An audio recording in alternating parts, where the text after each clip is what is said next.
നിന്നിലേക്ക് ഭാഗം 58. സ്റ്റേഷനിൽ നിന്നും ശിവയെ പെട്ടെന്ന് തന്നെ കോടതിയിൽ ഹാജരാക്കി. അവിടെ നിന്നും നേരെ ജയിലിലേക്ക്. സെല്ലിൽ മറ്റൊരു തടവുകാരൻ കൂടി ഉണ്ടായിരുന്നു അവനൊപ്പം. അയാൾ അയാളുടെ കാര്യങ്ങളെല്ലാം അവനോട് പറഞ്ഞു. അമ്മയെ പീഡിപ്പിക്കാൻ നോക്കിയ അവരുടെ ഭർത്താവിൻ്റെ അനിയനെയും അതിന് കൂട്ടുനിന്ന അവൻ്റെ അച്ഛനെയും വെട്ടിക്കൊന്നയാളാണ് അവൻ. അയാളുടെ ശിക്ഷ തീരാൻ ഇനി 2 വർഷം കൂടിയുണ്ട്. ശിവ അയാളുടെ മുഖത്തേക്ക് വെറുതെ ഒന്ന് നോക്കിയിരുന്നു. നീയും പീഡനായിരുന്നു അല്ലേ? നിനക്കൊക്കെ അമ്മയും പെങ്ങളെയും കണ്ട തിരിച്ചറിയില്ലേടാ അമ്മായി. അയാൾ അവന് നേരെ അലറിക്കൊണ്ട് അവനെ അടിക്കാൻ തുടങ്ങിയതും ശിവ പെട്ടെന്ന് അയാളെ തള്ളിയിട്ട് അയാളുടെ കഴുത്തിൽ കുത്തിപ്പിടിച്ചു. അയാളുടെ കണ്ണുകൾ തുറിച്ചു വന്നു.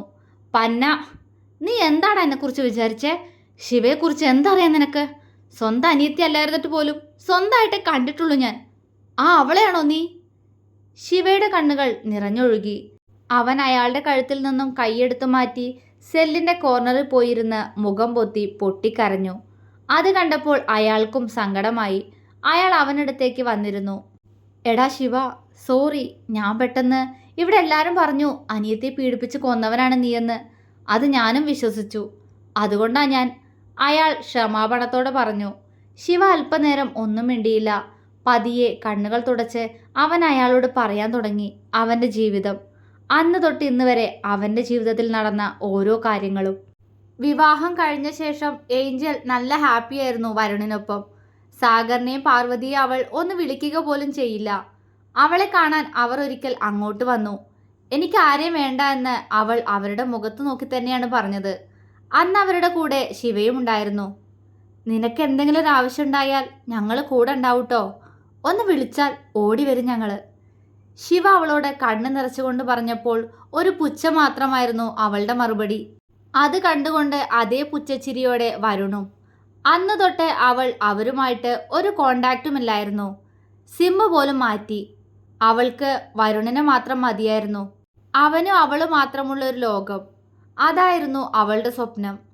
പക്ഷേ വരുണിനൊരിക്കലും അങ്ങനെ ഒരു കാര്യം ചിന്തിക്കാൻ പോലും കഴിയില്ല. നീ ജീവിക്കുന്നെങ്കിൽ ഇവിടെ എല്ലാവരുടെയും കൂടെ ജീവിക്കും എന്നിടത്തു നിന്നും പ്രശ്നങ്ങൾ ഉണ്ടാവാൻ തുടങ്ങി.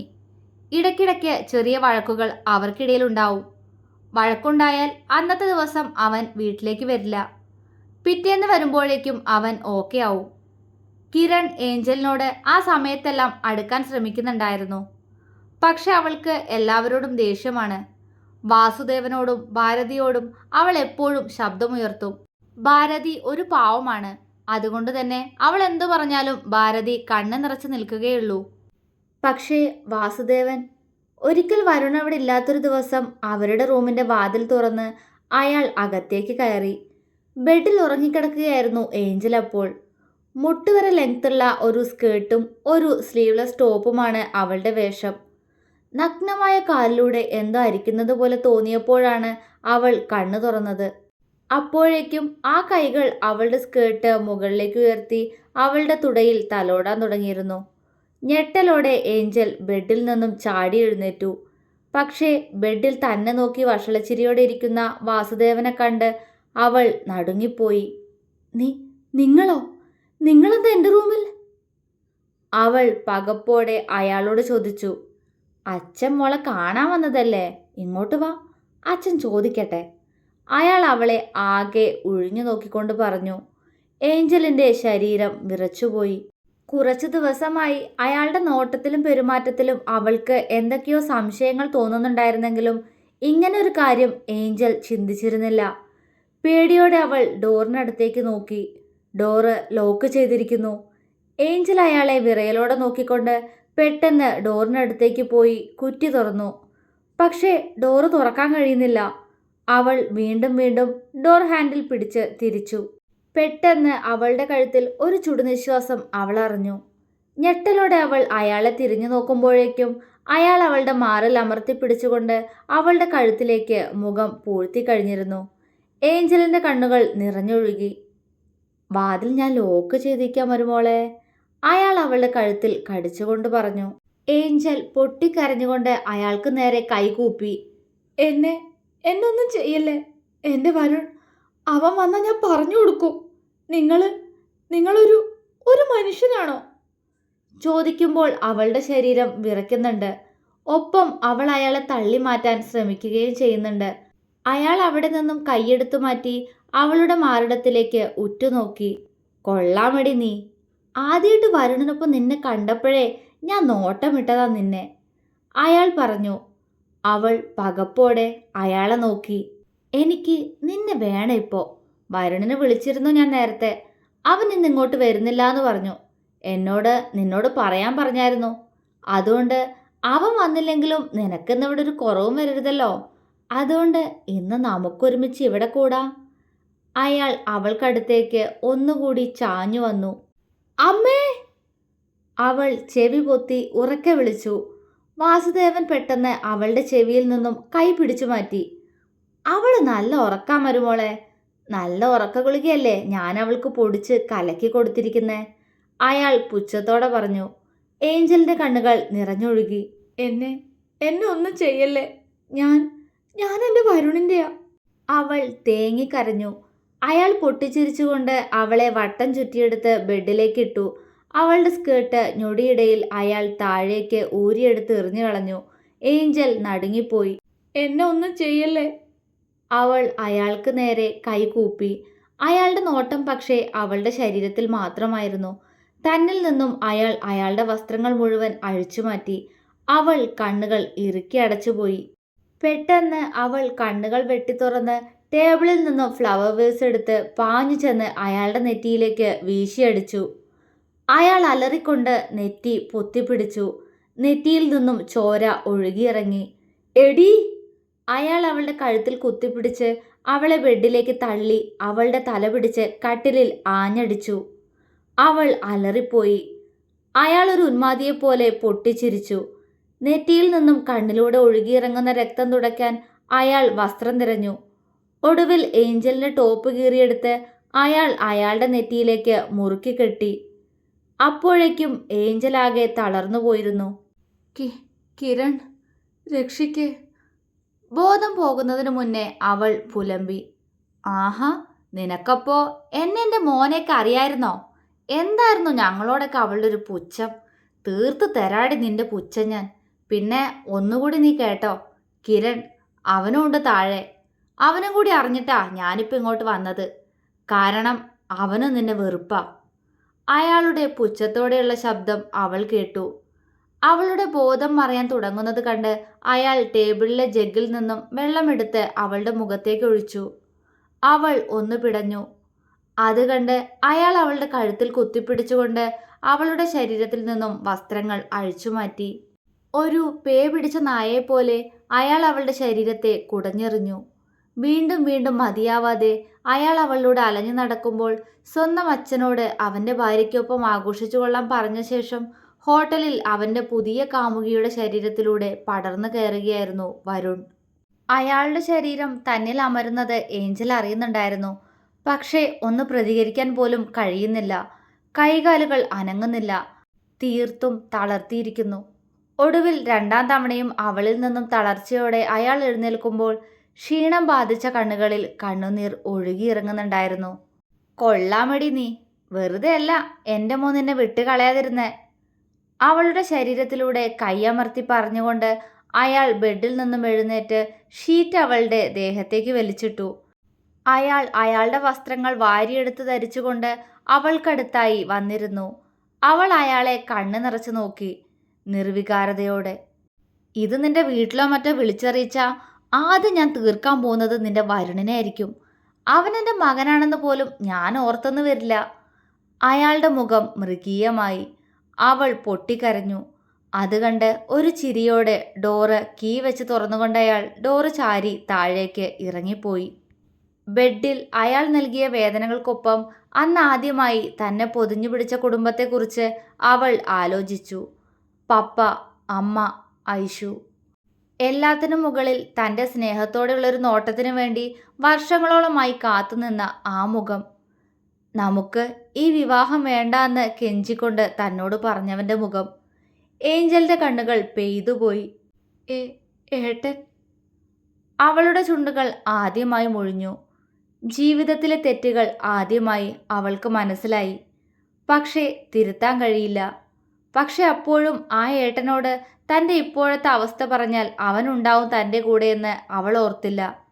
അങ്ങനെ ഓർത്തിരുന്നെങ്കിൽ ഇന്നൊരു പക്ഷേ ആ ജീവൻ ഈ ഭൂമിയിൽ തന്നെ ഉണ്ടാകുമായിരുന്നു. രാവിലെ റൂമിലേക്ക് കയറി വന്ന വരുൺ കണ്ടത് ബെഡ്ഷീറ്റ് പുതച്ച് ജീവനില്ലാത്തവളെ പോലെ ഇരിക്കുന്ന ഏഞ്ചലിനെയാണ്. അത് കണ്ട് ഒരു പുച്ഛത്തോടെ അവളെ നോക്കി ഡോർ അടച്ചുകൊണ്ട് ഒന്നും അറിയാത്തതുപോലെ അവൻ അവളുടെ അടുത്തായി വന്നിരുന്നു. അതും അവൾ അറിഞ്ഞിരുന്നില്ല. ഏഞ്ചൽ, അവൻ വിളിച്ചു. അവൾ ഞെട്ടലോടെ വരുണിന്റെ മുഖത്തേക്ക് നോക്കി. അടുത്ത നിമിഷം അവൾ പൊട്ടിക്കരഞ്ഞുകൊണ്ട് അവനെ കെട്ടിപ്പിടിച്ചു. അവൻ അവളെ ചേർത്ത് പിടിച്ച് അവളുടെ തലയിൽ തഴുകി. അപ്പോഴേക്കും അവൻ ഉപയോഗിച്ച ലഹരി അവനെ മറ്റൊരു ലോകത്തേക്ക് കൊണ്ടുപോകാൻ തുടങ്ങിയിരുന്നു. അവൻ്റെ കൈകൾ അവളുടെ ശരീരത്തിലൂടെ അലഞ്ഞു. അപ്പോഴും അവനെ കെട്ടിപ്പിടിച്ച് തേങ്ങി തേങ്ങി കരയുകയായിരുന്നു ഏഞ്ചൽ. വരുൺ! ഏഞ്ചൽ കരഞ്ഞുകൊണ്ട് അവനെ വിളിച്ചു. വരുൺ അവൻ്റെ ഉള്ളിൽ നുരഞ്ഞു പൊന്തുന്ന വികാരം അടക്കാൻ പാടുപെട്ടുകൊണ്ട് അവളുടെ മുഖം പിടിച്ചുയർത്തി. കവിളിൽ അടിച്ചതിൻ്റെ ഫലമായി കൈവിരൽ പാടുകൾ, ചുണ്ടുകൾ പൊട്ടിയിരിക്കുന്നു, തലമുടിയാകെ അലങ്കോലമാണ്. അവൻ അവളെ ഒന്നും മനസ്സിലാകാത്തതുപോലെ നോക്കി, ഉള്ളിലൊളിപ്പിച്ച പുച്ഛത്തോടെ. ഏഞ്ചൽ, എന്തുപറ്റി? എന്താ ഇതൊക്കെ? അവൻ പകപ്പോടെ അവളോട് ചോദിച്ചു. അവൾ പൊട്ടിക്കരഞ്ഞുകൊണ്ട് എല്ലാം അവനോട് തുറന്നു പറഞ്ഞു. തൻ്റെ നെഞ്ചിൽ കിടന്ന് കരയുന്ന പെണ്ണിനെ അവൻ കാമത്തോടെ നോക്കി. സാരല്ല, അമ്മയോട് പറയണ്ട, അവൻ ഗൗരവത്തോടെ പറഞ്ഞു. അവൾ പകപ്പോടെ അവൻ്റെ മുഖത്തേക്ക് നോക്കി. എന്താ? അവനിൽ നിന്നും പ്രതീക്ഷിക്കാത്ത മറുപടി കേട്ട് അവൾ വിശ്വാസം വരാതെ ചോദിച്ചു. എന്താ? ഞാൻ പറഞ്ഞത് നീ കേട്ടില്ലേ? അമ്മയോട് പറയണ്ടാന്ന്. അമ്മ അറിഞ്ഞ അമ്മയ്ക്ക് വിഷമാവും. അവൻ ഭാവഭേദമില്ലാതെ പറഞ്ഞു. ഏഞ്ചലിൻ്റെ കണ്ണുകൾ നിറഞ്ഞൊഴുകി. അപ്പോൾ ഞാനോ? എന്നെ നിന്റെ അച്ഛൻ ചെയ്തതിനൊന്നും നിനക്കൊന്നും പറയാനില്ലേ വരുൺ? കരഞ്ഞുകൊണ്ട് അവൾ ചോദിച്ചുപോയി. അവൻ സ്വയം അവൻ്റെ ചുണ്ടിൽ വിരൽ വെച്ചുകൊണ്ട് അവൾക്ക് നേരെ പറഞ്ഞു. അവൻ്റെ കണ്ണുകളിൽ നിറഞ്ഞു നിൽക്കുന്ന ദേഷ്യത്തിൽ അവൾ പകച്ചുപോയി. വരുൺ! അവൾ വിളിച്ചു. എൻ്റെ അച്ഛനെ റൂമിൽ വിളിച്ചു കയറ്റി ഓരോന്ന് ചെയ്തു വെച്ചിട്ട് നീ ഇപ്പോൾ മാനിയാകാൻ നോക്കുന്നോടി? അവൻ അവളുടെ കവിളിൽ കുത്തിപ്പിടിച്ചു. ഏഞ്ചലിൻ്റെ കണ്ണുകൾ നിറഞ്ഞൊഴുകി. അത് കണ്ട് അവൻ അവളുടെ കവിളിൽ നിന്നും പിടിവിട്ടു. വരുൺ, ഞാനല്ലടാ, അയാളാ. നിനക്ക് അറിഞ്ഞൂടെ എന്നെ? അവൾ പൊട്ടിക്കരഞ്ഞുകൊണ്ട് ചോദിച്ചു. അറിയാ, എന്നെ കിട്ടാൻ വേണ്ടി സ്വന്തം കുടുംബത്തെ പോലും തള്ളിക്കളഞ്ഞവളല്ലേ നീ? അവൻ പുച്ഛത്തോടെ ചോദിച്ചു. അവൻ്റെ ചോദ്യത്തിൽ ആ പെണ്ണ് തളർച്ചയോടെ അവനെ നോക്കി. അത് കണ്ട് അവൻ അവളെ നോക്കി പുച്ഛിച്ചു. വരുൺ! അവൾ അവനെ ദയനീയമായി വിളിച്ചു. എന്താ? ഞാൻ പറഞ്ഞത് സത്യമല്ലേ? നിനക്കറിയാവുന്നതല്ലേ ഞാനും ശിവയും തമ്മിലുള്ള ശത്രുത? അതറിഞ്ഞു വെച്ചുകൊണ്ട് തന്നെയല്ലേ നീ എന്നെ സ്നേഹിച്ചത്? ഞാൻ തന്ന ഡ്രഗ്സ് നീ യൂസ് ചെയ്തതും അവനോടുള്ള ദേഷ്യം കൊണ്ടല്ലേ? നമ്മൾ തമ്മിലുള്ള വിവാഹം നിന്റെ വീട്ടിൽ എതിർക്കാതിരിക്കണമെങ്കിൽ നമുക്കിടയിൽ ഫിസിക്കൽ റിലേഷൻ നടക്കണമെന്ന് ഞാൻ പറഞ്ഞപ്പോൾ നീ അതും സമ്മതിച്ചു. ഒടുവിൽ ഞാൻ പറഞ്ഞതുപോലെ ഒരു സൂയിസൈഡ് അറ്റംപ്റ്റ് കൂടി. അതോടെ വീണു നിന്റെ വീട്ടുകാർ. അവൻ അവളെ കളിയാക്കിക്കൊണ്ട് പറഞ്ഞു. നീ എന്നെ സ്നേഹിച്ചത് ആത്മാർത്ഥമായിട്ടല്ലേ വരുൺ? അവൾക്കത് ചോദിക്കാതിരിക്കാനായില്ല. നോ, അവനോടുള്ള ആ ശിവയോടുള്ള ദേഷ്യം, ആ ഒരു കാരണം കൊണ്ട് മാത്രം ഞാൻ നിന്നെ സ്നേഹിച്ചേ. അല്ല അങ്ങനെ അഭിനയിച്ചത്. ഞാൻ വന്ന് ഇഷ്ടമാണെന്ന് പറഞ്ഞപ്പോഴേക്കും നീ എന്നോട് എസ് പറഞ്ഞതും ഞാൻ അവൻ്റെ ശത്രു ആയതുകൊണ്ട് തന്നെയല്ലേ? അവനെ തകർക്കുക, അത് തന്നെ ആയിരുന്നില്ലേ നിന്റെ ലക്ഷ്യവും? അവൻ അവളുടെ നഗ്നമായ തോളിൽ കൈയമർത്തി. ഉത്തരമുണ്ടായിരുന്നില്ല അവൾക്ക്. കാരണം എല്ലാം സത്യമാണ്. ശിവയോടുള്ള ദേഷ്യം കൊണ്ട് അവൻ്റെ ശത്രുവായ വരുൺ വന്ന് പ്രപ്പോസ് ചെയ്തപ്പോൾ ഓക്കെ പറഞ്ഞത്. പക്ഷേ ഞാൻ സ്നേഹിച്ചത് ആത്മാർത്ഥമായിട്ട് തന്നെയായിരുന്നു. ശരീരം പങ്കുവച്ചതും എൻ്റെ പ്രണയം കൊണ്ട് തന്നെ ആയിരുന്നു. അവൾ മുഖം പൊത്തി പൊട്ടിക്കരഞ്ഞു. ആരെ കാണിക്കാനാ ഈ കള്ളക്കരച്ചില്? മിണ്ടാതിരിയടി. എന്തായാലും ഞാൻ നിന്നെ സ്നേഹിക്കുന്നില്ലേ? പിന്നെന്താ? അവൻ അവളുടെ മുഖത്തു നിന്നും കൈകൾ എടുത്തു മാറ്റിപ്പിച്ചു. ശിവ പറഞ്ഞതെല്ലാം സത്യമായിരുന്നു. അപ്പോൾ നിനക്ക് മറ്റു പെൺകുട്ടികളായി അങ്ങനെ ഒരു റിലേഷൻ അതും ഉണ്ടോ? അവൾ കണ്ണ് നിറച്ചുകൊണ്ട് ചോദിച്ചു. ഓഫ് കോഴ്സ്, അതിനിപ്പോൾ എന്താ? ഞാൻ നിന്റെ കൂടെ മാത്രമേ കിടക്കൂന്ന് നിനക്ക് വാക്ക് തന്നിട്ടുണ്ടോ? ഇല്ലല്ലോ. അതുകൊണ്ട് ആ കാര്യത്തിലൊരു ചോദ്യം ചെയ്യൽ വേണ്ട. നീയും കിടന്നു കൊടുത്തില്ലേ എൻ്റെ അച്ഛന്? അങ്ങേര് നിന്നെ എന്തൊക്കെ ചെയ്തടി? അവൻ വഷളച്ചിരിയോടെ അവളെ നോക്കി. ഭൂമി പിളർന്ന് അതിനുള്ളിലേക്ക് താഴ്ന്നു പോയിരുന്നെങ്കിലെന്ന് ആഗ്രഹിച്ചു പോയി ഏഞ്ചൽ. അത്രത്തോളം അപമാനം. ചതിച്ചിരിക്കുന്നു എന്നെ, അതും പ്രണയം കാണിച്ച്. അവൾ കണ്ണുകൾ അമർത്തി തുടച്ചു. ഞാൻ ഞാൻ കേസ് കൊടുക്കാൻ പോവാ വരുൺ, നിന്റെ അച്ഛനെന്ന് പറയുന്ന ആ മൃഗത്തിന്റെ പേരിൽ. അത്രത്തോളം മൃഗീയായിട്ട് എന്നെ അയാൾ. അവളൊന്ന് തേങ്ങി. അത് കണ്ട് അവന്റെ ചുണ്ടിൽ പരിഹാസച്ചിരി വിരിഞ്ഞു. ആരും ഒന്നും അറിയരുത്. കഴിഞ്ഞത് കഴിഞ്ഞു. ഇനിയും അതൊന്നും ഓർത്ത് സങ്കടപ്പെടണ്ട. ആ പേരും പറഞ്ഞ് നിന്നെ ഞാൻ വേണ്ടെന്ന് വെക്കില്ല. അതുപോലെ നിനക്ക്, അവൻ സൗമ്യമായി പറയാൻ ശ്രമിച്ചു. അവൾ പെട്ടെന്ന് അവന്റെ ഷർട്ടിൽ കുത്തിപ്പിടിച്ചു. അവൻ ദേഷ്യത്തോടെ അവളെ നോക്കി. നീ നീ എന്ത് കരുതി എന്നെക്കുറിച്ച്? എന്താ, നിനക്കും നിന്റെ അച്ഛനും ഒരുപോലെ പാവിരിക്കണോ? ഞാൻ കൊല്ലും ഞാൻ അയാളെ. അവൾ ദേഷ്യത്തോടെ പറഞ്ഞുകൊണ്ട് അവനെ തള്ളി മാറ്റി എഴുന്നേൽക്കാൻ ശ്രമിച്ചു. അവൻ പെട്ടെന്ന് അവളുടെ ദേഹത്തു നിന്നും ഷീറ്റ് വലിച്ചെടുത്ത് അവളെ ബെഡിലേക്ക് തള്ളി. ഏഞ്ചൽ അവനെ പകപ്പോടെ നോക്കി. അവൻ അവളെ വഷള ചിരിയോടെ നോക്കി. നീ ആരോട് പറയാൻ? എൻ്റെ അച്ഛൻ നിന്നെ കയറി പിടിപ്പിച്ചു എന്ന് നീ എന്നോട് പറയുന്നു. പക്ഷേ അച്ഛൻ എന്നോട് പറഞ്ഞത് നീ അച്ഛനെ നിർബന്ധിച്ച് ഇല്ല. അവൻ പറഞ്ഞു മുഴുവനാക്കും മുന്നേ അവൾ അലറിക്കൊണ്ട് പറഞ്ഞു. ഹേയ് കൂൾ, അത് സാരല്ല പോട്ടെ. അച്ഛൻ ചെയ്തത് തെറ്റ് തന്നെ ഏഞ്ചൽ. പക്ഷേ എനിക്കെന്ത് ചെയ്യാൻ പറ്റും? അച്ഛനായി പോയില്ലേ. ക്ഷമിക്കാം നമുക്ക്. ഇപ്പോ നീ ഇങ്ങോട്ട് വാ. അതും പറഞ്ഞ് അവൻ അവളുടെ ശരീരത്തിലേക്ക് അമർന്നു. വരുൺ. അവൾ അത്രമേൽ ഹൃദയം നുറുങ്ങുന്ന വേദനയോടെ അവനെ വിളിച്ചു. ഞാനില്ലേ നിനക്ക്?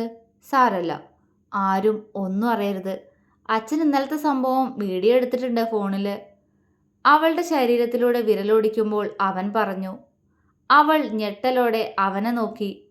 പക്ഷെ അവനത് ശ്രദ്ധിക്കാതെ പതിയെ അവളുടെ ഉടലിലൂടെ തഴുകാൻ തുടങ്ങി. അവൻ്റെ ചുണ്ടുകൾ അവളുടെ ശരീരത്തിലൂടെ അലയുമ്പോൾ അന്ന് ആദ്യമായി അവൻ്റെ സ്പർശനത്തിൽ അവൾക്ക് ശരീരത്തിലൂടെ പുഴുവരിക്കുന്നത് പോലെ തോന്നി.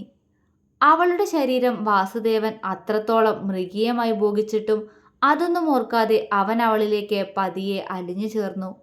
അവൾ വാപൊത്തി പൊട്ടിക്കരഞ്ഞു. പാർവതിയുടെ തോളിൽ ചാഞ്ഞിരിക്കുകയാണ് ഏഞ്ചൽ. അവളുടെ കണ്ണുകൾ നിറഞ്ഞൊഴുകുന്നുണ്ട്. അവളെ തന്നെ ഉറ്റുനോക്കിയിരിക്കുന്ന ശിവയുടെ നെറ്റി ചുളിഞ്ഞു. ഏഞ്ചൽ, എന്തു പറ്റി മോളെ? ഇത് സന്തോഷിക്കേണ്ട സമയല്ലേ, എന്നിട്ട് കരയാണോ? പാർവതി അവളോട് വാത്സല്യത്തോടെ ചോദിച്ചു. എനിക്കൊന്ന് കിടക്കണം അമ്മ. അവൾ പതിയെ പറഞ്ഞു. വാ, അമ്മയുടെ റൂമിൽ കിടന്നോ. ഐഷു അവളോട് പറഞ്ഞു. വേണ്ട ഐഷു, ഞാൻ എൻ്റെ റൂമിൽ കിടന്നോളാം. അവൾ പറഞ്ഞുകൊണ്ട് അവിടെ നിന്നും എഴുന്നേറ്റു. ആരും ഒന്നും പറഞ്ഞില്ല.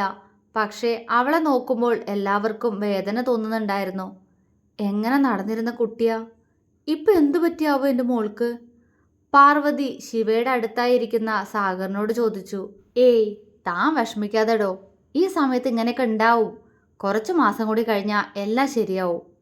സാഗർ അവരെ ആശ്വസിപ്പിക്കാൻ വേണ്ടി വെറുതെ പറഞ്ഞെങ്കിലും അവളുടെ ക്ഷീണം നിറഞ്ഞ മുഖം അയാളിലും വേദനയുണ്ടാക്കി. അയാൾ ശിവയെ നോക്കിയപ്പോൾ അവൻ അയാളെ നോക്കിക്കൊണ്ട് പതിയെ റൂമിലേക്ക് നടന്നു. അവൻ്റെ മനസ്സും ആകെ അസ്വസ്ഥമായിരുന്നു. ഓഫീസിൽ നിന്ന് താനും പപ്പയും കൂടി തിരികെ വീട്ടിലേക്ക് വരുമ്പോഴാണ് വഴിയിലൂടെ നടന്നു പോകുന്ന ഏഞ്ചലിനെ കണ്ടത്. അവൾക്ക് ഞങ്ങളെ വേണ്ടെങ്കിലും ഞങ്ങൾക്ക് വേണമല്ലോ. വീട്ടിലേക്ക് വരുന്നത് അവൾക്ക് ഇഷ്ടമില്ലാത്തത് കൊണ്ടാ ചെന്ന് കാണാതിരുന്നേ. പക്ഷേ ഇന്ന് ഇത്ര അടുത്ത് കണ്ടിട്ട് എങ്ങനെ മിണ്ടാതെ പോവും? പപ്പയോടും പറഞ്ഞ് പെട്ടെന്ന് അവൾക്ക് മുന്നിലായി കാറ് നിർത്തി. അവള് കാറിനകത്തിരിക്കുന്ന ഞങ്ങളെ കണ്ട് ഞെട്ടിയതുപോലെ തോന്നി. മോളുടെ കണ്ണ് പെട്ടെന്ന് നിറഞ്ഞു വന്നു. കാറിന്ന് ഇറങ്ങി പപ്പ അവളോട് സംസാരിച്ചു. എങ്ങോട്ടാ പോകുന്നതെന്ന് ചോദിച്ചപ്പോൾ അവൾ മറുപടി പറയാതെ എന്തോ ഒളിപ്പിക്കാൻ ശ്രമിക്കുന്നുണ്ടായിരുന്നു. പക്ഷേ കാറിലിരുന്ന് താൻ നോക്കിയത് മുഴുവൻ അവളുടെ ക്ഷീണം ബാധിച്ച മുഖത്തേക്കാണ്. പപ്പയോട് അവൾ നല്ല രീതിയിൽ തന്നെ സംസാരിച്ചു. എന്നെ ഇടയ്ക്കിടയ്ക്ക് നോക്കുന്നുണ്ടായിരുന്നു. പെട്ടെന്ന് അവൾ നിലത്തേക്ക് ബോധം മറിഞ്ഞു വീണു. ഞാനും പപ്പയും വെപ്രാളത്തോടെ പെട്ടെന്ന് അവളെ ഹോസ്പിറ്റലിലേക്ക് കൊണ്ടുപോയി. അവിടെ ചെന്നപ്പോഴാണ് അറിഞ്ഞത് മോള് പ്രഗ്നൻ്റ് ആണെന്ന്. കേട്ടപ്പോൾ ഒരുപാട് സന്തോഷം തോന്നി. പക്ഷേ അവളുടെ മുഖത്ത് അത് അറിഞ്ഞിട്ടും തെളിച്ചുണ്ടായിരുന്നില്ല. അവിടെ നിന്നും പപ്പ നിർബന്ധിച്ച് വീട്ടിലേക്ക് കൊണ്ടുവന്നതാ. ഇവിടെ വന്ന് കാര്യം പറഞ്ഞപ്പോൾ അമ്മയ്ക്കും ഐശുവിനും സന്തോഷം. പക്ഷേ ഏഞ്ചലിൻ്റെ മുഖത്ത് മാത്രം നിർവികാരത. ശിവ പതിയെ ബെഡിലേക്ക് കിടന്നു. എന്താ മോൾക്ക് പറ്റിയതാവോ? എന്തെങ്കിലും പ്രശ്നമുണ്ടോ അവൾക്ക്? ഒന്ന് സംസാരിച്ചാലോ? എന്നെ ആട്ടി ഓടിക്കുവോ? ശിവ വേദനയോടെ ഓർത്തു. കണ്ണിൽ നിന്നും കണ്ണുനീർ ഒഴുകിയിറങ്ങി. ഏഞ്ചൽ അവളുടെ റൂമിലേക്ക് കയറി ഡോറടച്ച് അതിലേക്ക് ചാരി നിന്നു. അവളുടെ കണ്ണുകൾ നിറഞ്ഞൊഴുകി. കൈകൾ അറിയാതെ വയറിനെ തഴുകി. അവൻ്റെ കുഞ്ഞ്, വാസുദേവൻ്റെ. അവൾ പൊട്ടിക്കരഞ്ഞുപോയി. നശിപ്പിക്കാൻ തീരുമാനിച്ച് ഇറങ്ങി പുറപ്പെട്ടതാ. പക്ഷെ ഇനി അവൾക്ക് അറിയുമായിരുന്നില്ല എന്ത് വേണമെന്ന്. തളർച്ചയോടെ അവൾ നിലത്തേക്ക് ഊർന്നിരുന്നു പോയി. ചെയ്തു പോയ തെറ്റുകളെല്ലാം ഇപ്പോൾ തിരിച്ചറിയുന്നുണ്ട്. പക്ഷേ തിരുത്താൻ കഴിയില്ലല്ലോ. ഒരിക്കൽ കൂടി എൻ്റെ പപ്പയുടെ അമ്മയുടെ ഐശ്വര്യ ശിവയുടെ മാത്രം ഏഞ്ചലാവാൻ കഴിഞ്ഞിരുന്നെങ്കിൽ. അവരെല്ലാം സ്നേഹിച്ചുകൊണ്ട്. അവൾ തേങ്ങി തേങ്ങി കരഞ്ഞു. പതിയെ എപ്പോഴോ കണ്ണുകൾ അടഞ്ഞുപോയി. കുറച്ചു സമയത്തിന് ശേഷം ഡോറിൽ ആരോ തട്ടുന്നത് പോലെ തോന്നിയപ്പോഴാണ് ഏഞ്ചൽ കണ്ണു തുറന്നത്. അവൾ പതിയെ നിലത്തുനിന്നും എഴുന്നേറ്റ് മിററിൻ്റെ അടുത്തേക്ക് നടന്നു. മുഖം കരഞ്ഞതുകൊണ്ട് ആകെ ചുവന്നിരിക്കുന്നു. അവൾ പെട്ടെന്ന് ബാത്റൂമിൽ കയറി മുഖം കഴുകി വാതിലിനടുത്തേക്ക് നടന്നു. അപ്പോഴേക്കും ഡോറിൽ വീണ്ടും തട്ടുകേട്ടു. ഏഞ്ചൽ! ഒപ്പം ശിവയുടെ ശബ്ദം കൂടി കേട്ടതും ഡോർ ഹാൻഡിലിൽ വെച്ച അവളുടെ കൈകൾ വിറകൊണ്ടു. കണ്ണുകൾ വീണ്ടും പെയ്യാൻ ഒരുങ്ങുകയാണ്. അതിനെ ഒരുവിധം തടുത്തു നിർത്തി അവൾ പതിയെ ഡോറ് തുറന്നു. മുന്നിൽ ശിവയും അവൻ്റെ അടുത്തായി തന്നെ തന്നെ നോക്കി നിൽക്കുന്ന ഐശുവും മിതുവും. അവൾ അവരെ ഒന്ന് നോക്കിക്കൊണ്ട് ബെഡിൽ പോയിരുന്നു. ശിവയും മിതുവും ഐശുവും അകത്തേക്ക് കയറി. തുടരും.